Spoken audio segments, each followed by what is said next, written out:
Shelley Winter Show, live, local, topical, and relevant, my friends. And I came across this story, and it's so fascinating, right? According to an Ipsos poll, health affordability is shaping the midterms. Now, many of you, if you're still there,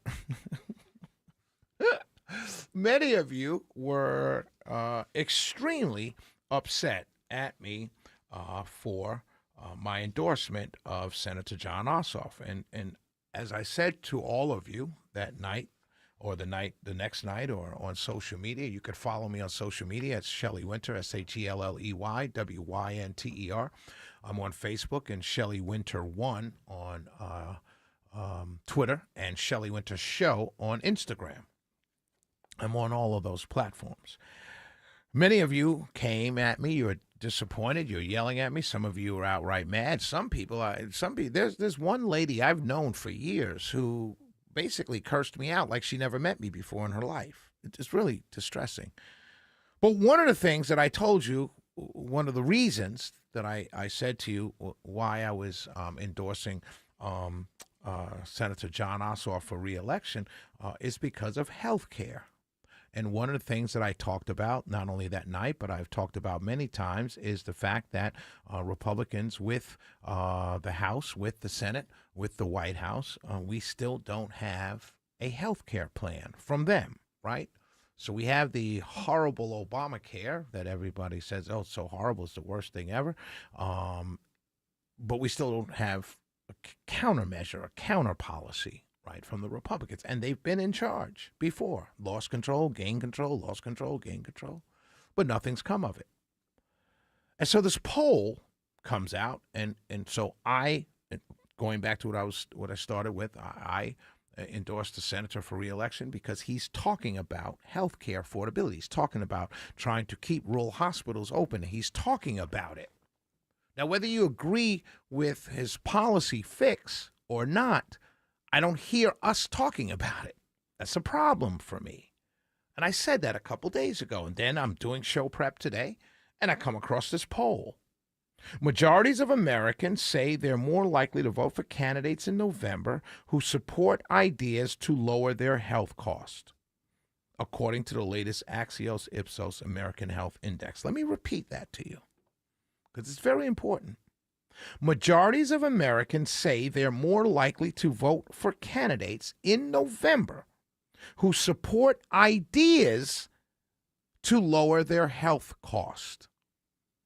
Do I need to repeat it again? I can. Let me repeat it again. Majorities of Americans say they're more likely to vote for candidates in November who support ideas to lower their health costs. Okay? Ideas is the key word. Lower is another key word. Health cost is another key word. Now, imagine, if you will, you're in the state of Georgia and you are looking to vote and you're an independent because a small number, not small, but a smaller number of voters in Georgia are registered as Republicans. A larger number of people in Georgia are registered as independents. Or let's say they're not registered as independents, but they can vote both ways. And we see it all the time. The data proves it out. Some Republicans are moderate. Some Democrats are centrist. And so this poll shows that majorities of Americans say they're more likely to vote for candidates in November who support ideas to lower their health costs. So what happens, ladies and gentlemen, when you're in a general election and your only talking point is to tell people that Senator Ossoff is a radical far-left progressive? That's what your talking point is. We've got to get rid of Ossoff. Right? That's your talking point. He votes with the Democrats 90% of the time. That's your talking point. That's your campaign. Maybe you go after the fact that, his family has got some money or had some money or he's come from a well-off family. Maybe you go after his Israel vote. Maybe you go after his men and girls sports vote. Maybe that's what you do. You spend a whole general election going after that. Meanwhile, he's talking about rural hospitals closing.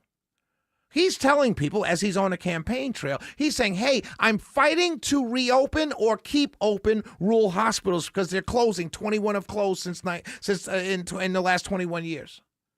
Maybe he's doing that. So when you see a poll that says majorities of Americans say they're more likely to vote for candidates in November who support ideas to lower their health costs, who do you think those independent voters are going to turn to? Who do you think? Let's go to the governor's race. Rick Jackson versus Keisha Lance Bottoms. Keisha Lance Bottoms was on the show. By the way, shameless plug, Rick Jackson's going to be in studio with me on Thursday night. I hope you tune in. But imagine if all Republicans run against Keisha Lance Bottoms, former Mayor Keisha Lance Bottoms, and the only talking point is she let Atlanta burn. Oh, she can't be governor. She let Atlanta burn.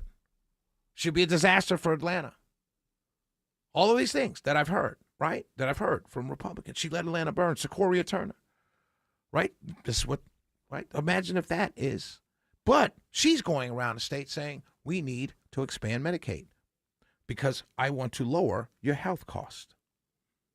Majorities of Americans say they're more likely to vote for candidates in November who support ideas to lower health costs. I bring this up because that's one of the reasons, I would say the primary reason, why I endorsed Senator John Ossoff. Because I have friends who can't afford health care. I have friends. I happen to work. I may not work. I may not be here next week. Nothing's guaranteed. Nothing's forever. I'm going to need affordable health care. I have it now. I'm blessed to have it now because I work at a company that provides great benefits. But let's say tomorrow they say, hey, man, you said something wrong on the radio. Got to let you go. I'm going to need affordable health care. What are you going to do? Am I going to listen to the people telling me she let Atlanta burn, or am I going to listen to the person who's telling me I want to lower your health care cost? What are we going to do? And if you do, on the Republican side, tell me you want to lower health care costs, and this is your idea, because the people, the poll just says support ideas to lower health costs. Ideas is a key word. Lower is a key word. Health costs a key word. So for you in the base, you want to hear she let Atlanta burn. What? For independents and many majorities of Americans, they want to hear, what are your ideas to lower health costs? Healthcare policy was pivotal in the 2018 and 2022 midterms. Healthcare cost. That's what people want to know. I'm saying this to all the Republicans out there. I'm saying it to all of you. What are you going to do on the campaign trail to tell majorities of Georgians who are more likely to vote for candidates in November who support ideas to lower health costs? Because that's what people want to hear. The vast majority of people are not going to run to the polls to vote for or against Keisha Lance Bottoms or Senator Ossoff with you screaming bumper sticker slogans. Get rid of Sharia law. That's not going to move people. What's going to move people is the economy. More specifically, what ideas do you have to lower health costs? The Shelley Winter Show. We'll be right back.